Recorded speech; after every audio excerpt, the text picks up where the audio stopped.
Hello friends, welcome to the success Kendra. Friends देखिए, आज इस वीडियो में हम लोग एडुटेरिया का जो नया बिहार स्पेशल का बुक आया हुआ है उसके सेट नंबर 2 को हम लोग कवर करेंगे। देखिए, इसमें सेट वाइज प्रश्न दिए गए हैं और एक सेट में 50 प्रश्न दिया गया है। देखिए, ये जो नया एडुटेरिया का बिहार स्पेशल का बुक है, यह बुक खास करके 69th बीपीएससी टीचर भर्ती परीक्षा 2023 के लिए बहुत ही इंपॉर्टेंट है। इस वीडियो को ध्यानपूर्वक देखिएगा। फ्रेंड्स, अगर आप चैनल पर पहली बार विजिट कर रहे हैं तो चैनल को सब्सक्राइब कर लीजिए और जो बेल आइकन है, घंटी का निशान है, उसको ज़रूर दबा लीजिएगा ताकि जब भी इसी तरह का कोई भी इंपॉर्टेंट वीडियो अपलोड किया जाए तो उसका नोटिफिकेशन सबसे पहले आपके पास पहुंच जाए। तो चलिए फ्रेंड्स, बिना देरी किए हुए सेशन आज की स्टार्ट करते हैं। फ्रेंड्स, प्लीज़ पहले वीडियो को लाइक कर दीजिए और जब सेशन समाप्त होगा तो इसे कम से कम एक ग्रुप में ज़रूर शेयर कर दीजिएगा। देखिए फ्रेंड्स, जैसे मैंने आपको बताया कि आज इस वीडियो में हम लोग एडुटेरिया का जो नया बिहार स्पेशल का बुक आया हुआ है उसके सेट नंबर 2 को हम लोग कवर करेंगे। इससे पहले मैंने आपको सेट नंबर 1 को कवर करा दिया था। अगर आपने सेट नंबर 1 को नहीं देखा है तो ज़रूर देख लीजिएगा, लिंक आपको आज की इस वीडियो के डिस्क्रिप्शन बॉक्स में मिल जाएगा। और देखिए, एडुटेरिया का जो ये नया बिहार स्पेशल का बुक आया हुआ है, इसमें प्रत्येक सेट में 50 प्रश्न दिए गए हैं। तो आज की इस वीडियो में भी हम लोग 50 इंपॉर्टेंट बिहार स्पेशल के प्रश्नों को कवर करेंगे। यह बुक जो है एडुटेरिया बिहार स्पेशल 2023 वाला, यह खास करके 69th बीपीएससी पीटी एग्ज़ाम के लिए और बीपीएससी शिक्षक भर्ती परीक्षा के लिए बहुत ही इंपॉर्टेंट है। तो फ्रेंड्स, पूरा सेट लगाइए। 50 इंपॉर्टेंट प्रश्न बिहार स्पेशल के दिए गए हैं और आप लोग अपना स्कोर ज़रूर बताइएगा। चलिए स्टार्ट करते हैं फ्रेंड्स। पहले प्लीज़ वीडियो को लाइक कर दीजिए। देखिए, पहला प्रश्न है कि बक्सर युद्ध के पश्चात बंगाल, बिहार तथा उड़ीसा का दीवानी अधिकार ईस्ट इंडिया कंपनी को किसने प्रदान किया था। अगर आप आंसर जानते हैं तो आंसर कमेंट में देकर के बताते चलेंगे। देखिए, बक्सर युद्ध कब हुआ था, तो ये भी प्रश्न बन सकता है। तो ध्यान रखेंगे, बक्सर का युद्ध जो है यह 1764 में हुआ था। किसके बीच हुआ था, तो एक तरफ अंग्रेज थे जिसका नेतृत्व हेक्टर मुनरो कर रहा था और दूसरी तरफ बंगाल का नवाब मीर कासिम था, अवध के नवाब शुजाउद्दौला था और शाह आलम द्वितीय था मुगल बादशाह। इनमें जो ये संयुक्त सेनाएं लड़ रही थी, बंगाल के नवाब मीर कासिम का, अवध के नवाब शुजाउद्दौला का और मुगल बादशाह शाह आलम द्वितीय का, इनकी हार हो गई थी और अंग्रेज जीत गए थे। इतना आप याद रखेंगे। और देखिए, प्रश्न में पूछा गया है कि बक्सर युद्ध के पश्चात बंगाल, बिहार तथा उड़ीसा का दीवानी अधिकार ईस्ट इंडिया कंपनी को किसने प्रदान किया था। तो देखिए, अंग्रेजों के दबाव में आकर के 12 अगस्त 1765 को, याद रखेंगे, 12 अगस्त 1765 ईस्वी को मुगल बादशाह शाह आलम द्वितीय ने ईस्ट इंडिया कंपनी को बंगाल, बिहार तथा उड़ीसा का दीवानी अधिकार प्रदान किया था। क्लियर है। उसके बाद कंपनी ने 2 नायब, यहाँ मैं लिख देता हूँ, उसके बाद कंपनी ने 2 नायब नियुक्त किए थे। बंगाल के लिए रजा खां को और बिहार के लिए सीताब राय को नियुक्त किया था। क्लियर। राइट आंसर इसका क्या हो जाएगा, शाह आलम द्वितीय हो जाएगा। चलिए नेक्स्ट क्वेश्चन करेंगे कि दानापुर छावनी के भारतीय सैनिकों ने कब विद्रोह किया था। तो यह प्रश्न जो है 1857 की क्रांति से संबंधित है। बताइए राइट आंसर इसका क्या होगा। दानापुर छावनी के भारतीय सैनिकों ने कब विद्रोह किया था। तो यह विद्रोह किया था 25 जुलाई 1857 को। 25 जुलाई 1857 को। उसके बाद विद्रोही कहाँ बढ़े थे, तो विद्रोही जो बढ़े थे ये बढ़े थे आरा की तरफ। ठीक है। चलिए नेक्स्ट क्वेश्चन है कि बिहार के किस जेल के कैदियों ने विदेशी वस्त्रों के बहिष्कार के लिए नंगी हड़ताल किया था। देखिए, ये जो नंगी हड़ताल का आयोजन किया गया था यह सविनय आज्ञा आंदोलन के दौरान किया गया था। कहाँ पर, तो छपरा जेल में इसका आयोजन किया गया था। तो यहाँ पर सारण दिया गया है, option number C right answer हो जाएगा। अगर प्रश्न पूछा जाएगा कि नंगी हड़ताल का आयोजन किस आंदोलन के दौरान किया गया था, तो सविनय आज्ञा आंदोलन के दौरान। चलिए अगला प्रश्न करेंगे। फ्रेंड्स, प्लीज़ वीडियो को लाइक कर दीजिए और 69th बीपीएससी के लिए एडुटेरिया का प्रैक्टिस सेट, दृष्टि आईएएस का प्रैक्टिस सेट, उसके बाद जो नया घटना चक्र आया हुआ है जिसमें कि 38वीं से लेकर के 68वीं बीपीएससी तक के प्रश्न दिए गए हैं, उनको हम लोग कवर कर रहे हैं। सभी का लिंक आपको डिस्क्रिप्शन बॉक्स में मिल जाएगा, देख लीजिएगा, या चैनल पर चले जाइए और सभी वीडियोज़ को देख लीजिएगा। चौथा प्रश्न कि बिहार के पहले भारतीय प्रधानमंत्री प्रांतीय सरकार का प्रधान कौन थे। बिहार के पहले भारतीय प्रधानमंत्री प्रांतीय सरकार का प्रधान कौन थे। तो फ्रेंड्स, ये मोहम्मद यूनिस थे। कौन थे, मोहम्मद यूनिस थे। ठीक है। चलिए नेक्स्ट क्वेश्चन करेंगे कि 1934 ईस्वी में पटना में स्थापित बिहार सोशलिस्ट पार्टी के अध्यक्ष कौन थे। 1934 में बिहार सोशलिस्ट पार्टी की विधिवत स्थापना की गई थी और इसके प्रथम अध्यक्ष जो बने थे बिहार सोशलिस्ट पार्टी के, ये आचार्य नरेंद्र देव थे और सचिव जयप्रकाश नारायण को बनाया गया था। ये भी आप याद रखेंगे, सचिव किसको बनाया गया था, तो जयप्रकाश नारायण को, और पहले अध्यक्ष आचार्य नरेंद्र देव थे।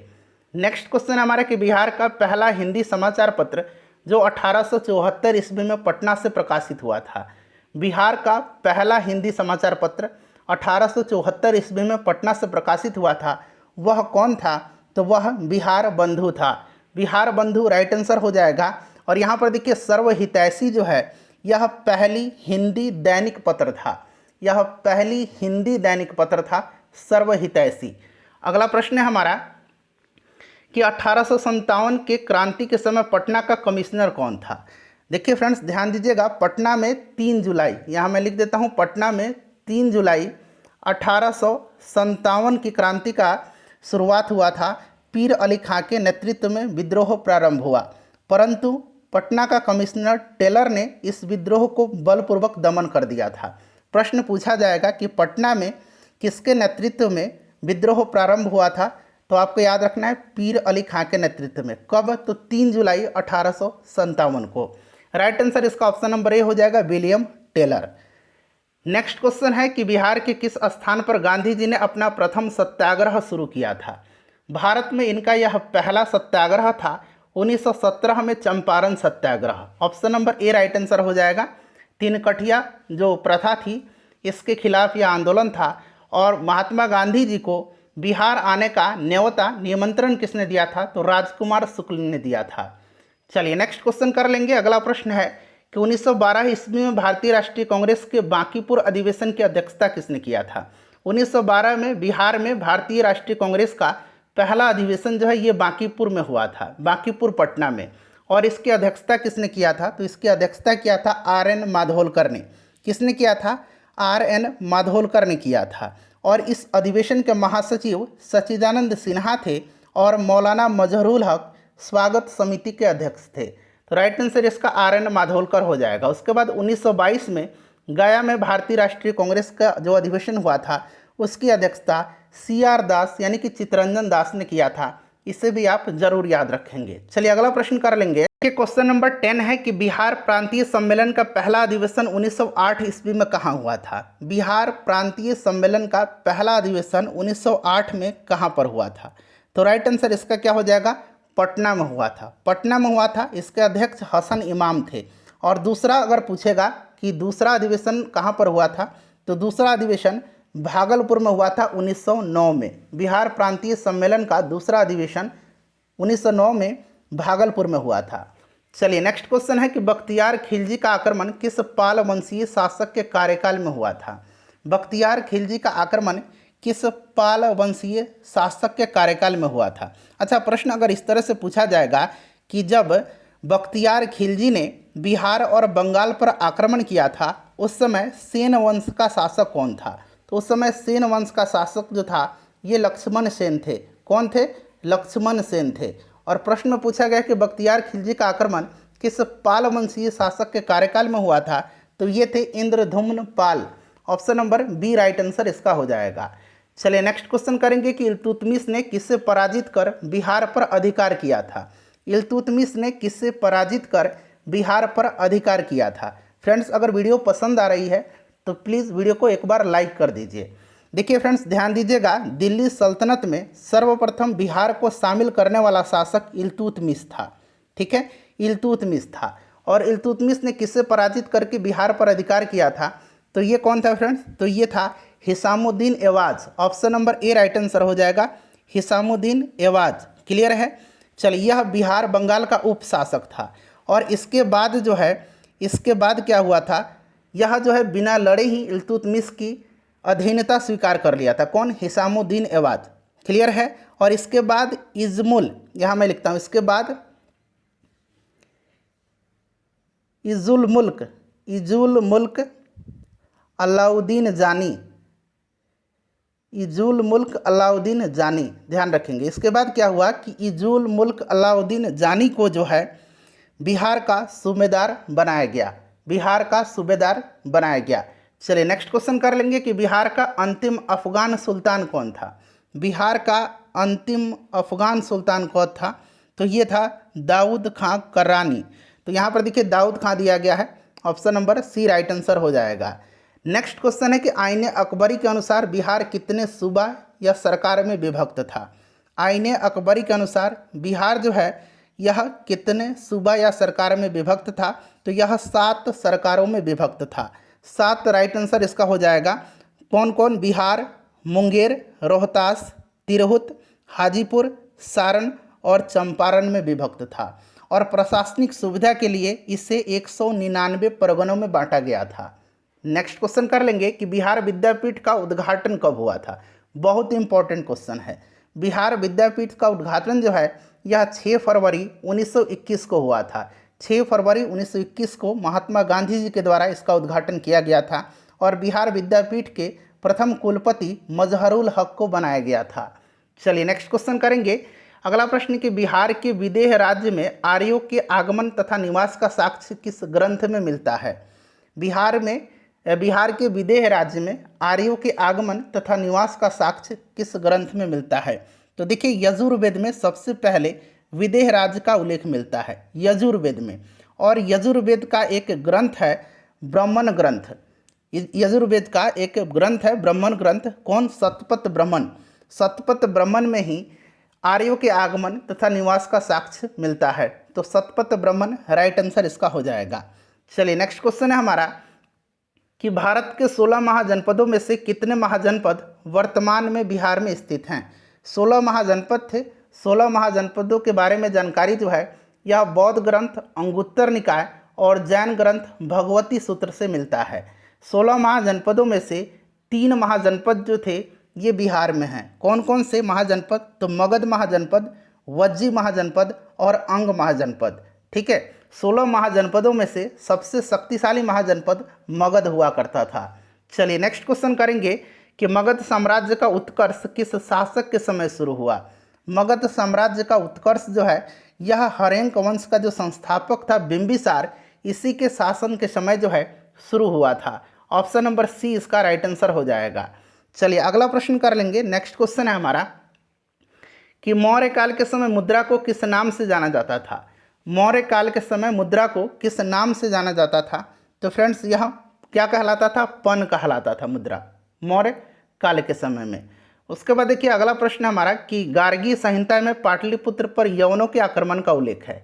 इस बात को आपको ध्यान रखना है कि गार्गी संहिता में पाटलिपुत्र पर यवनों के आक्रमण का उल्लेख है। यह आक्रमण किसके शासनकाल में हुआ। यह आक्रमण जो है किसके शासनकाल में हुआ था, तो ये पुष्यमित्र शुंग के शासनकाल में हुआ था। चलिए क्वेश्चन नंबर 21 कर लेंगे, यहाँ से है। चलिए देखिएगा क्वेश्चन नंबर 21 है कि विक्रमशिला विश्वविद्यालय की स्थापना किस पाल वंशीय शासक ने करवाई थी। विक्रमशिला विश्वविद्यालय की स्थापना जो है यह किस पाल शासक ने करवाया था, तो यह धर्मपाल था। और नालंदा विश्वविद्यालय की स्थापना कुमारगुप्त ने करवाया था। ठीक है, चलिए बिहार को दिल्ली सल्तनत के अधीन किसने किया था, तो अभी मैंने आपको बताया कि दिल्ली सल्तनत में सर्वप्रथम बिहार को शामिल करने वाला शासक कौन था, तो इल्तुतमिश था। चलिए उसके बाद देखिएगा कि बख्तियार खिलजी का आक्रमण बिहार में कब हुआ। बख्तियार खिलजी का आक्रमण बिहार में 1198 ईस्वी में हुआ था और बख्तियार खिलजी ने नालंदा और उदंतपुरी विश्वविद्यालय को ध्वस्त करवा दिया था। नेक्स्ट क्वेश्चन है हमारा कि किसने बिहार की राजधानी को बिहार शरीफ से पटना स्थानांतरित किया था। किसने बिहार की राजधानी को बिहार शरीफ से पटना स्थानांतरित किया था, तो यह शेर शाह था। कौन था, शेर शाह था। चलिए उसके बाद देखिए बिहार छात्र परिषद का गठन किसके द्वारा किया गया। बिहार छात्र परिषद का गठन जो है 1906 में राजेंद्र प्रसाद के द्वारा जो है किया गया था। डॉक्टर राजेंद्र प्रसाद के द्वारा राइट आंसर हो जाएगा। चलिए उसके बाद देखिएगा कि निम्नलिखित में से कौन बिहार की मुख्य खाद्यान्न फसल है। बिहार की मुख्य खाद्यान्न फसल कौन कौन सा है, तो चावल है, गेहूं है और मक्का हो जाएगा। ऑप्शन नंबर बी इसका राइट आंसर हो जाएगा। देखिए घोघा झील जो है ये बिहार के किस जिला में स्थित है। घोघा झील जो है ये कहाँ पर है, तो फ्रेंड्स घोघा झील जो है ये कटिहार में है। कांवर झील कहाँ पर है, कांवर झील बेगूसराय में है। ठीक है, चलो उसके बाद देखिएगा कि हिंदू धार्मिक मान्यताओं के अनुसार किस नदी को अपवित्र या अशुभ माना जाता है। बताइएगा राइट आंसर क्या हो जाएगा। नाम से ही आपको पता चल रहा है, कर्मनाशा इसका राइट आंसर हो जाएगा। उसके बाद देखिए बिहार का कुल क्षेत्रफल कितना है, ये आपको जबान पे याद रखना है। बिहार का कुल क्षेत्रफल जो है ये 94,163 वर्ग किलोमीटर है, 94,163 वर्ग किलोमीटर। नेक्स्ट क्वेश्चन है कि बिहार के किस क्षेत्र में विंध्यन चट्टानें पाई जाती हैं। बिहार के किस क्षेत्र में विंध्यन चट्टानें पाई जाती हैं। विंध्यन चट्टान जो है यह कैमूर और रोहतास में पाई जाती है, दक्षिण पश्चिम में। दक्षिण पश्चिम राइट आंसर हो जाएगा। अगर आपसे पूछा जाएगा कि धारवाड़ क्रम की चट्टान, तो धारवाड़ क्रम की चट्टान जो है ये पाई जाती है दक्षिण पूर्व में। ठीक है, इसे भी आप जरूर ध्यान रखेंगे। चलिए 31 नंबर प्रश्न है कि निम्न में से किस प्रकार की मिट्टी में कॉप की बहुलता पाई जाती है। किस प्रकार की मिट्टी में कॉप की बहुलता पाई जाती है, तो यह मिट्टी कौन सी है फ्रेंड्स।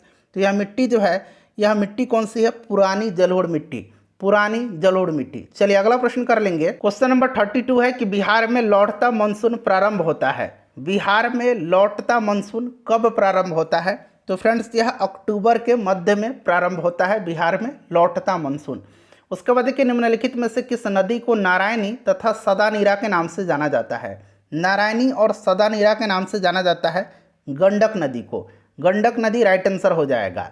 उसके बाद देखिएगा नेक्स्ट क्वेश्चन है कि निम्नलिखित में से कौन सी फसल सर्वाधिक क्षेत्र में बोई जाती है। बिहार की बात की जा रही है, निम्नलिखित में से कौन सी फसल सर्वाधिक क्षेत्र में बोई जाती है, तो फ्रेंड्स ये धान है, यानी कि चावल इसका राइट आंसर हो जाएगा। चलिए अगला प्रश्न है कि उदयपुर वन्य जीव अभ्यारण्य बिहार के किस जिला में है। उदयपुर वन्य जीव अभ्यारण्य जो है यह बिहार के पश्चिम चंपारण में पड़ता है। पश्चिम चंपारण में वाल्मीकि टाइगर रिजर्व है, पश्चिम चंपारण में ही वाल्मीकि नेशनल पार्क भी है, इससे भी आप ध्यान रखेंगे। ठीक है, चलिए उसके बाद देखिएगा सरियामन है, एक सरियामन झील है या सरियामन पक्षी विहार कहिए, ये भी पश्चिम चंपारण में ही है सरियामन, इसे भी आप याद रखेंगे। चलो उसके बाद देखिएगा कि वाल्मीकि राष्ट्रीय उद्यान को किस वर्ष प्रोजेक्ट टाइगर के अंतर्गत शामिल किया गया था। वाल्मीकि राष्ट्रीय उद्यान को किस वर्ष प्रोजेक्ट टाइगर के अंतर्गत शामिल किया गया था, तो ये 1991 में 1991 में जो है इसको प्रोजेक्ट टाइगर के अंतर्गत शामिल किया गया था। वाल्मीकि राष्ट्रीय उद्यान पश्चिम चंपारण में है, और वाल्मीकि टाइगर रिजर्व भी अगर पूछेगा तो भी याद रखेंगे पश्चिम चंपारण में है। उसके बाद देखिए दलदली मिट्टी की बहुलता बिहार के किन क्षेत्रों में पाई जाती है। दलदली मिट्टी की बहुलता, ठीक है, पिडमेंट स्वैम्प मिट्टी, आपको पता है कि नेपाल से सटे जो जिले हैं वहाँ पर पाया जाता है। तो किशनगंज, अररिया और सुपौल उपरोक्त में से एक से अधिक राइट आंसर इसका हो जाएगा। ठीक है, चलिए नेक्स्ट क्वेश्चन है कि त्रिवेणी नहर का निर्माण किस वर्ष किया गया। त्रिवेणी नहर का निर्माण जो है यह किस वर्ष किया गया, तो ये किया गया था 1904 ईस्वी में, और यह पश्चिम चंपारण में त्रिवेणी नामक स्थान पर गंडक नदी से निकाली गई है। ठीक है, गंडक नदी से 1904 में। उसके बाद देखिएगा कि बिहार के किस जिले में सर्वाधिक चूना पत्थर पाया जाता है। सर्वाधिक चूना पत्थर जो है यह कहाँ पाया जाता है, तो रोहतास में। उसके बाद देखिए 40 नंबर है कि 2011 की जनगणना के अनुसार बिहार का शिशु लिंगानुपात कितना है। एक शिशु लिंगानुपात है और एक इस तरह से सिर्फ लिंगानुपात पूछा जाएगा। अगर लिंगानुपात पूछा जाएगा तो लिंगानुपात 918 है। ठीक है, यहाँ पर देखिए 918 दिया गया, और प्रश्न में शिशु लिंगानुपात पूछा गया है तो शिशु लिंगानुपात जो है ये 935 है। ठीक है, सर्वाधिक लिंगानुपात वाला जिला गोपालगंज है, इसे भी आप ध्यान रखेंगे। बिहार की औसत वर्षा है, बिहार की औसत वर्षा जो है ये लगभग जो है 120 सेंटीमीटर के आसपास में है। मेरे हिसाब से तो 120 सेंटीमीटर के आसपास में होना चाहिए, लेकिन इसमें 112 सेंटीमीटर दिया गया है। नेक्स्ट क्वेश्चन करेंगे कि वर्तमान में बिहार में अनुमंडलों की कुल संख्या कितनी है। टोटल अनुमंडल कितने हैं, टोटल अनुमंडल जो है 101 हैं। टोटल प्रमंडल कितने हैं, तो प्रमंडल 9 हैं। टोटल जिला कितना है, तो टोटल जिला 38 है, इसे भी ध्यान रखेंगे। चलिए क्वेश्चन नंबर 43 करेंगे। अब